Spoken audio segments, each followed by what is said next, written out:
జై శ్రీరామ్ అందరికీ నమస్కారం. వెల్కమ్ టు న్యూస్ అఖండ. నేను మీ కస్తూరి శ్రీధర్. మిత్రులారా, మమతా బేగం గురించి ఒక ఇంపార్టెంట్ అప్డేట్ అయితే తీసుకొచ్చిన. న్యూస్ మాత్రం మీకు చాలా బాగా నచ్చుతుంది, ఓకేనా? ఈ అభినవ శూర్పణకైనటువంటి ఈ మమతా బేగం వచ్చిన దగ్గర నుంచి పశ్చిమ బెంగాల్ రాష్ట్రం పెనం మీద నుంచి పొయ్యిలో పడినట్టు అయిపోయిందనమాట. దాని బతుకు హిందువులను రెండవ తరగతి పౌరులుగా చూస్తా ముస్లింలకు ఈవిడ గారు పెద్దపేట వేసింది. ఇదేమని అడిగితే ఈ హిందూ యాక్టివిస్టులందరినీ కూడా అత్యంత దారుణంగా హత్యలు చేయించింది. చూడండి, అంటే ప్రశ్నించేదానికి కూడా వాళ్ళకి అవకాశం లేకుండా చేసిందనమాట. రాష్ట్రం వదిలిపెట్టి పారిపోయేలా చేసింది ఈ దుర్మార్గురాలు. గత 14 సంవత్సరాల కాలంలో ఈవిడ గారి హయాంలో వందలాది మంది హిందూ యాక్టివిస్టులు, అలాగే బీజేపీ కార్యకర్తలు, ఆర్ఎస్ఎస్ కార్యకర్తలు హత్యలకైతే గురైనారు. ఇక ఈ మమతా బేగం బంగ్లాదేశ్ నుంచి మియా ముస్లింలను, మయన్మార్ నుంచి వచ్చేసి రోహింగ్యా ముస్లింలను పశ్చిమ బెంగాల్లోకి వచ్చేలా ప్రోత్సహించి వాళ్లకు ఫేక్ రేషన్ కార్డులు, ఫేక్ ఆధార్ కార్డులు, ఫేక్ ఓటర్ ఐడి కార్డులు ఇప్పించి వాళ్లను తన ఓటు బ్యాంకుగా మార్చుకునేది. ఈ విధంగా పశ్చిమ బెంగాల్లో 1 కోటి మందికి పైగా అక్రమ వలసదారులు చేర్చుకొని ఎన్నికల్లో గెలుస్తూ వచ్చింది. 1 కోటి మంది అంట. చూడండి, అంటే మనం కట్టేటటువంటి పన్నులు అర్థమవుతుందా? మన ప్రభుత్వ సొమ్ము, మన దేశ సంపద ఎవరికి పోతుందో ఒకసారి లెక్కేసుకోండి. 1 కోటి మంది అంటే వీళ్ళందరూ కూడా రేషనింగా. మనోళ్ళు చాలా మంది బద్దకిస్తారు, ఏది పోయి రేషన్ తీసుకోవడానికి ఇట్టటికన్నిటి కూడా. కొంతమంది ఏమో నామోషిగా ఫీల్ అవుతారు. కానీ మనం కట్టేటటువంటి పన్నులతో మన దేశ సంపదను ఈ బంగ్లాదేశ్ నుంచి, మయన్మార్ నుంచి వచ్చినటువంటి ఈ పంది కుక్కలన్నీ కూడా దొబ్బి తింటున్నాయి. చూడండి, ఒకసారి ఆలోచించండి. అందుకే ఈవిడ గారి భర్తం పట్టడానికి మన కేంద్ర ఎన్నికల సంఘం స్పెషల్ ఇంటెన్సివ్ రివిజన్ను అంటే సర్న్ అయితే ప్రారంభించిందనమాట. ఈ సర్న్ మొదటగా బీహార్లో అమలు చేశారు. బీహార్లో ఏకంగా 65 లక్షల దొంగ ఓట్లన్నీ కూడా బయటపడినాయి. 65 లక్షలు. ఒక్కో స్టేట్లో ఇంత మంది ఉన్నారంటే అప్పటికి దేశం మొత్తం మీద వీళ్ళంతా ఎంతమంది ఉన్నట్టు, అప్పటికి మన దేశ సంపదను వీళ్ళు ఏ స్థాయిలో తిన్నట్టు. ఇది ఏమైనా ధర్మసత్రం? ఇది ఈవిడంటే ఓడి రాను, ఈవిడ పడితే ఓడి తిన్నా, ఏంది ఇదంతా కూడా?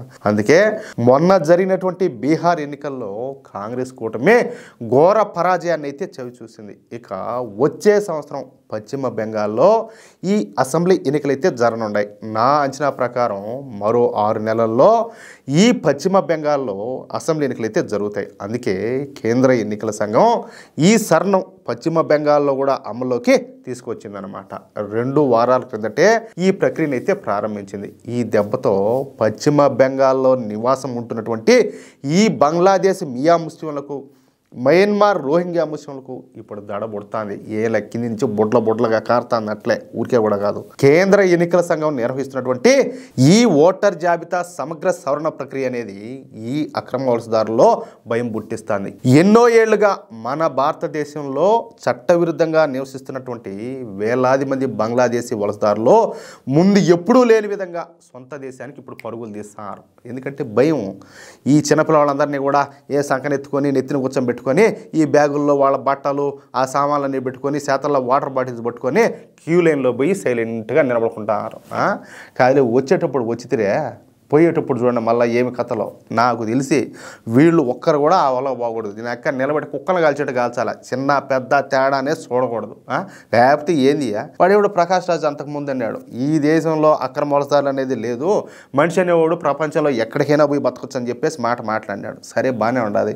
ఈడు దమ్ముంటే ఈడు ఇంటి అడ్రస్ చెప్తాడా? మేము వచ్చి ఉంటాం 10 రోజులు ఇంట్లో, వాడు ఒప్పుకుంటాడేమో? కాదు, మాటలు చెప్పేదానికి ఏముండదు. దారిని పోయి ఏముండా కొడుకైనా కూడా చెప్తాడు. నీ ఇంట్లోకి వచ్చి ఒప్పుకుంటావా? నువ్వు నా ఇంట్లోకి ఎట్లా వస్తావు? కాదు, నా ప్రైవసీని నువ్వు ఎట్లా దెబ్బతీస్తావు? అదే ఇదని చెప్పేసి అప్పుడంతా రాజ్యాంగం, చట్టాలు అన్నీ గుర్తొస్తాయి. పోలీసు వాళ్ళు ఫోన్ చేస్తారు. మరి ఎటా మాటలని, లంగా మాటలని ఎందుకు మాట్లాడతారు? ఇక్కడ కొంతమంది అనుకోవచ్చు, ఇదేంది చిన్న పెద్ద ముసలి మూతగా ఆడవాళ్ళని చెప్పి మాట్లాడతారే, నువ్వు మనిషివైనా, నువ్వు దుర్మార్గుడు అని చెప్పి కొంతమంది అనుకోవచ్చు. పాము పెద్దదైనా చిన్నదైనా పెళ్ళైనా పామే. వచ్చేటప్పుడు తెలీదా? వచ్చేది వీడికి పని తిన్నట్టు దీని అక్క ఏమైనా 10 మందిని అంతా డజన్గా కనేది, ఈయన పారదొబ్బేది, మా దేశ సంపద అంతా కూడా లూటీ చేసేది. మీ నాయన గారి అంతా ఉన్నది తీసుకొచ్చి పెట్టింది, మా సొమ్ము దొబ్బి తిన్నా. అందుకనే ఒక్కరిని కూడా వదిలిపెట్టబడలే. కుక్కలు కాల్చోటి కలిసి పారదొబ్బండి, మళ్ళీ చూద్దాం ఏమవుతుంది.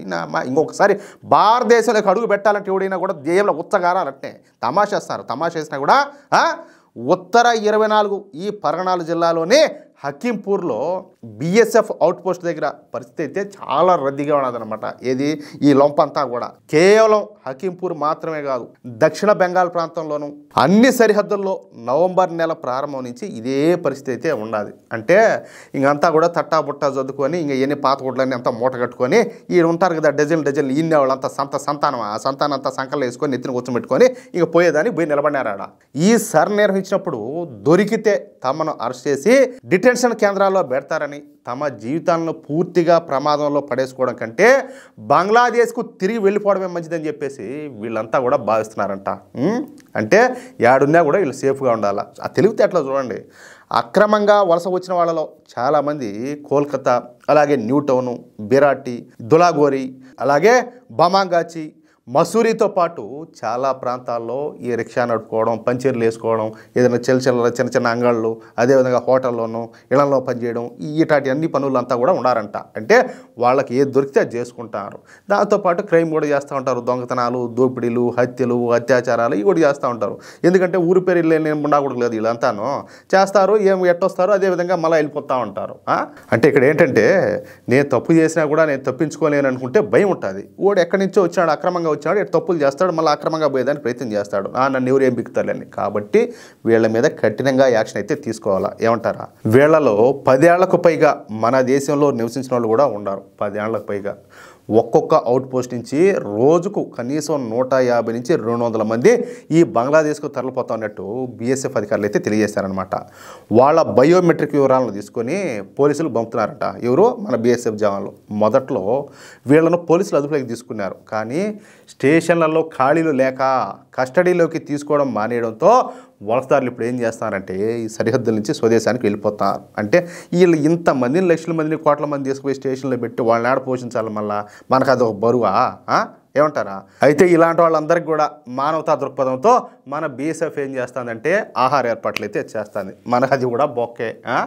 ఈ విధంగా రోజుకు 4-5 వేల మంది అక్రమ వలసదారులు పశ్చిమ బెంగాల్ను వదిలిపెట్టి బంగ్లాదేశ్కి పారిపోతూ ఉండడంతో ఈ మమతా బేగం గుండెల్లో ఇప్పుడు రైళ్లు పరిగెడుతున్నాయి. వీళ్ళంతా కూడా ఈ మమతా ఖాన్కు ఓటు బ్యాంకు కావడంతో వాళ్ళను ఏ విధంగా ఆపాలో తెలియక ఈ మమతా బేగం, అలాగే ఆమె పార్టీకి చెందినటువంటి ఈ తృణమూల్ కాంగ్రెస్ గుండాలకు ఇప్పుడు ఏం చేయాలో అర్థం కావడంలే.